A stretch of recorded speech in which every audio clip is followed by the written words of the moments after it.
And how are you? Today we are going to discuss the constitutional design. This is part third. Especially we are going to discuss about the feature of the Indian Constitution and constitutional amendment, treason and preamble.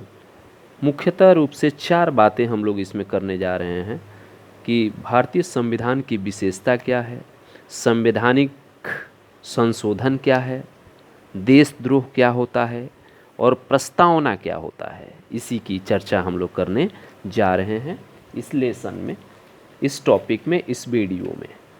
कह रहा है कि important feature of the Indian constitution, भारतीय संविधान की महत्वपूर्ण विशेषताएं हैं। कौन कौन सी विशेषताएं हैं भाई? तो पहला विशेषता ये है भारतीय संविधान का कि हमारा संविधान सबसे पुराना यानी लॉन्गेस्ट एंड ओल्डेस्ट कॉन्स्टिट्यूशन है। क्या है? ओल्डेस्ट एंड लॉन्गेस्ट कॉन्स्टिट्यूशन है। इसको सबसे बड़ा संविधान माना जाता है और पुराना संविधान माना जाता है। दूसरा इसकी विशेषता ये है कि it has been drawn from the different source and from the several constitution of the world. यह विभिन्न सोर्स से दुनिया के कई संविधानों से तैयार किया गया है, यानी अलग अलग देशों से, यानी अलग अलग देशों के संविधान से जो मुख्य तौर पे जो अच्छे चीज़ हैं, नियम कानून हैं, वहाँ से लिया गया है। ये भी इसकी विशेषता है। तीसरा इसकी सबसे बड़ी विशेषता ये है कि our constitution is a more flexible and rigid. कठोर के साथ साथ ये क्या है? हमारा संविधान कठोर और लचीलापन है, लचीला है, फ्लेक्सिबल है। फ्लेक्सिबल का मतलब है कि required the constitutional amendments can be incorporate. इसमें आवश्यक संवैधानिक संशोधन को शामिल किया जा सकता है, यानी जब इच्छा हो तब इसमें संशोधन किया जा सकता है, इसमें चेंजेस किया जा सकता है, चेंजेस लाया जा सकता है। और इसकी सबसे बड़ी विशेषता क्या है भाई? तो provision of the fundamental rights and fundamental duties का प्रावधान है। फंडामेंटल मौलिक अधिकार और मौलिक ड्यूटीज़ की बात इसमें की गई है, कर्तव्य की बात की गई है। ये भी प्रावधान है किसमें? भारत के संविधान में। यानी लोगों को फंडामेंटल राइट्स भी प्रोवाइड करता है और फंडामेंटल ड्यूटीज़ की भी बात करता है। उतना ही नहीं, provision of the universal adult franchise, यानी कहने का मतलब ये है कि लोगों को वोट देने का अधिकार देता है। कैसे लोगों का? तो those who have the 18 years old, जिसकी एज 18 साल हो गई है, उसको वोट देने का भी प्रावधान इस संविधान के माध्यम से कहा गया है कि जिस व्यक्ति का एज 18 साल या 18 साल से ऊपर हो गया है वो वोट दे सकता है, अपना रिप्रेजेंटेटिव चुन सकता है। ये कहाँ बात कहा गया है? तो भारत के संविधान में, भारतीय संविधान में ये बात कही गई है। उतना ही नहीं, ये parliamentary form of the government की बात करता है, यानी सरकार का संसदीय स्वरूप parliamentary form of the government की बात करता है। उतना ही नहीं, ये फेडरल स्ट्रक्चर बेस्ड गवर्नमेंट की बात करता है, यानी central government, local government and state government के भी बात करता है ये। और इसकी विशेषता क्या है? तो हियर इंडिपेंडेंस जुडिशियरी, स्वतंत्र न्यायपालिका है, यानी कोई उसमें इंटरफेयर नहीं कर सकता है। तो ये सब हमारे भारत के संविधान का विशेषताएं हैं। उसके बाद हम लोग देखते हैं दूसरा चीज़, अमेंडमेंट क्या होता है? अमेंडमेंट का मतलब अगर हम बात करें तो संशोधन होता है। संशोधन का मतलब होता है चेंजेस, यानी संविधान के अंदर क्या क्या चेंजेस किया जा सकता है। यानी हमारा कहने का मतलब अमेंडमेंट का मतलब होता है संशोधन करना, यानी यह जो है it is a term means change the modification, it is the use the connection with the change made in the constitution of the country. यानी यह एक शब्द है। क्या? अमेंडमेंट जो है एक शब्द है जिसका अर्थ परिवर्तन या संशोधन होता है। इसका उपयोग जो है, इस अमेंडमेंट का जो उपयोग है, किसी देश के संविधान में किए गए परिवर्तन के संबंध में किया जाता है। कि मान लीजिए कोई भी अपने देश के संविधान में संशोधन कर रहा है, परिवर्तन कर रहा है, उससे रिलेटेड ये वर्ड है। जब हम अपने देश के संविधान में कोई भी चीज़ चेंजेज करते हैं, संशोधन करते हैं, ठीक है, उसमें जोड़ते हैं या हटाते हैं, उसी टर्म को हम क्या कहते हैं? अमेंडमेंट कहते हैं। ठीक है। ट्रीजन का मतलब होता है देशद्रोह। ये क्या है भाई देशद्रोह? अपने देश के साथ जब कोई व्यक्ति विश्वासघात करता हो, विश्वासघात करता है, वैसे अपराध करता है, तो उसको हम लोग देशद्रोह कहते हैं। जब कोई व्यक्ति अपने देश के साथ विश्वासघात करने का अपराध करता हो, वैसे व्यक्ति को देशद्रोह कहा जाता है, देशद्रोही कहा जाता है। ठीक है। उसके बाद हम लोग बात करेंगे कि कॉन्स्टिट्यूशनल अमेंडमेंट यानी संवैधानिक संशोधन, जैसा कि यहाँ दिया हुआ है। क्या है संवैधानिक संशोधन भाई? तो as a constitution is a highly detailed documents, it needs to be amendment regularly to keep it up date with the changing times. जैसा कि संविधान एक लार्जेस्ट डॉक्यूमेंट्स है, ठीक है, हाईली डिटेल्ड डॉक्यूमेंट्स है, इसे बदलते समय के साथ, जो टाइमिंग के साथ जो बदल रहा है, रेगुलर रखने के लिए इसे नियमित रूप से संशोधित करने की आवश्यकता है। किसको?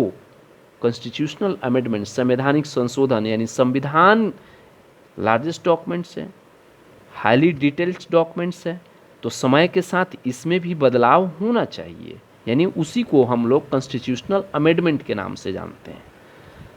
दूसरा कह रहा है कि those who made the constitution thought that it must be accordance with the people's aspiration and the changes in the society. संविधान बनाने वालों का मानना था कि यह लोगों की आवश्यकता और समाज में बदलाव के अनुरूप होना चाहिए। संविधान जो बना रहे थे उनका मानना था कि यह लोगों की आवश्यकता और समाज में बदलाव के अनुरूप होना चाहिए। इसीलिए कॉन्स्टिट्यूशनल अमेंडमेंट का प्रावधान किया कि संवैधानिक संशोधन का भी चीज़ होना चाहिए, संवैधानिक संशोधन भी होना चाहिए। किसमें? संविधान में। इसीलिए संविधान निर्माताओं का मानना था लोगों की आवश्यकता और समाज में बदलाव के अनुरूप हमारा संविधान होना चाहिए। इसीलिए कॉन्स्टिट्यूशनल अमेंडमेंट की भी बात उन लोगों ने किया था संविधान बनाते समय। तीसरा पॉइंट कह रहा है कि so the makers of the constitution made the provision for the making such amendments to the constitution from time to time the changes are called the constitutional amendment. ठीक है। इसलिए संविधान निर्माताओं ने समय समय पर संविधान में इस प्रकार के संशोधन करने का प्रोविज़न भी किया था। इन परिवर्तनों को, जो चेंजेस आ रहा है, प्रोविज़न देखने को मिल रहा है, उसी सिस्टम को हम क्या बोलते हैं? कॉन्स्टिट्यूशनल अमेंडमेंट्स बोलते हैं।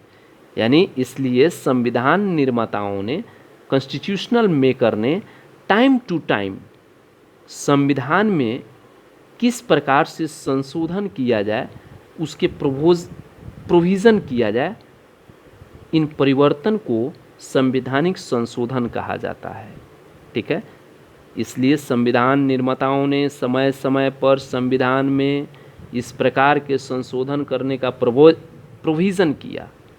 इन परिवर्तन को संवैधानिक संशोधन कहा जाता है। यानी सिंपल भाषा में हम कह सकते हैं कि कॉन्स्टिट्यूशनल अमेंडमेंट्स जो है वो संवैधानिक संशोधन उसको कहा जाता है जब समय समय पर जब हमारे संविधान में चेंजेस होता है, कुछ हटाया जाए या कुछ उसमें जोड़ा जाए, उसी प्रोसेस को हम कॉन्स्टिट्यूशनल अमेंडमेंट के नाम से जानते हैं।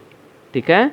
उसके बाद में संविधान का सबसे इम्पोर्टेंट पार्ट होता है प्रियम्बल। प्रियम्बल का मतलब होता है प्रस्तावना। प्रस्तावना का मतलब है जिस तरह से हम बुक को, अपने बुक का कंटेंट्स होता है, उसी तरह से संविधान का एक प्रियम्बल जो है कंटेंट्स हैं। क्या है? कंटेंट्स हैं। यानी प्रस्तावना संविधान का एक परिचय है। क्या है? इंट्रोडक्शन है। Preamble is introduction of the constitution which contains the idea of the basic principles of the Indian Constitution। मेरा कहना है कि भारतीय संविधान में प्रियम्बल जो है, प्रस्तावना, संविधान का एक परिचय है जिसमें भारतीय संविधान के विचार और जो बेसिक प्रिंसिपल्स हैं शामिल किया गया है। किसमें? प्रियम्बल में। क्लियर है? अब कह रहा है कि पर्पस ऑफ द प्रियम्बल, आखिर कॉन्स्टिट्यूशन में प्रियम्बल का प्रोविज़न क्यों लाया गया, इसका मेन पर्पस क्या है, क्या था और क्या है, देखते हैं क्यों लाया गया। तो it indicates the source from the which of the constitution drives its the authority we the people of India. कहने का मतलब मेरा ये है, यह उस सोर्स को इंडिकेट करता है जिससे संविधान अपना अधिकार प्राप्त करता है। यानी हम भारत के लोग, कहाँ से? तो हम भारत के लोग, यह संविधान के उद्देश्यों को बताता है। कौन? प्रियम्बल। प्रियम्बल जो है संविधान के उद्देश्य को बताता है कि संविधान क्यों बनाया गया है, उसके पर्पस को ये बताने के लिए प्रियम्बल लाया गया। यह किसी भी कानून और सरकार की कार्रवाई की जांच और मूल्यांकन करने के लिए एक एग्जामिन प्रदान करता है, यानी मानक प्रदान करता है, ताकि पता लगाया जा सके कि यह अच्छा है या बुरा है। ठीक है? It provide the standard to the examine and evaluate the law and the action of the government to find out the whether it is good और बैड। यह किसी भी कानून और सरकार की कार्रवाई की जांच और मूल्यांकन करने के लिए एक स्टैंडर्ड प्रदान करता है, ताकि पता लगाया जा सके कि यह अच्छा है या बुरा है। तो हम संविधान के बारे में बारी बारी से जानकारी ले रहे हैं कि क्या है। तो शुरू में हम लोग देखें यहाँ पर कि भारतीय संविधान की विशेषता क्या है, उसके बाद अमेंडमेंट देखें। अमेंडमेंट क्या होता है? तो सिंपल भाषा में हम कह सकते हैं कि अमेंडमेंट एक शब्द है जो संविधान में चेंजेस ऐड किया जाता है समय समय पर, उस प्रोसेस को अमेंडमेंट कहा जाता है। उसके बाद कॉन्स्टिट्यूशनल अमेंडमेंट क्या है, संवैधानिक प्रावधान क्या है, ठीक है, उसके बारे में बात किए। प्रियम्बल के बारे में बात किए कि प्रियम्बल एक क्या है, परिचय है। किसका? संविधान का एक परिचय है जिसमें भारतीय संविधान के विचार और बेसिक सिद्धांत शामिल हैं। इसका उद्देश्य क्या है, ये भी बात हम लोग किए। Thank you for watching me and listening me. Subscribe my channel and share with the other person. Thank you. Bye bye.